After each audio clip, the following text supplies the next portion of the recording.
Hello guys! For today's video, ituturo ko sa inyo kung paano gumawa ng back splice. Kaya, simulan na natin guys. Una guys, ay hanapin mo muna ang gitna nito. Once na nahanap mo ng gitna nito, ay bin mo lang ito. Ipasok yung kanang linya at ipasok mo rin ang kaliwang linya sa kanang linya. Pagkatapos ay hilahin mo lang ang bawat linya nito para ito ay tumisa.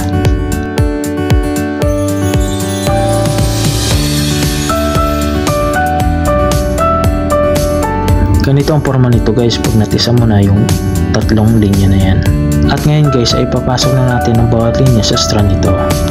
Sa pagpasok ng bawat linya guys ay lalaktaw ka lang ng isang strand at ipasok mo ito sa pangalawang strand. At once na maipasok mo ng tama ang bawat linya na yan sa bawat strand nito, ay tuloy-tuloy na yan guys hanggang sa mabuo mo ito.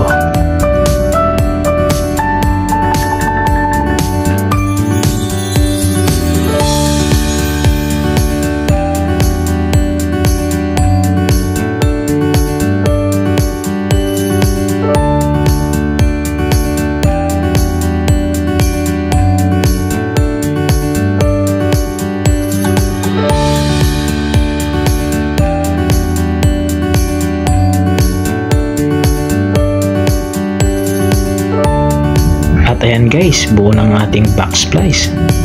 Thanks for watching.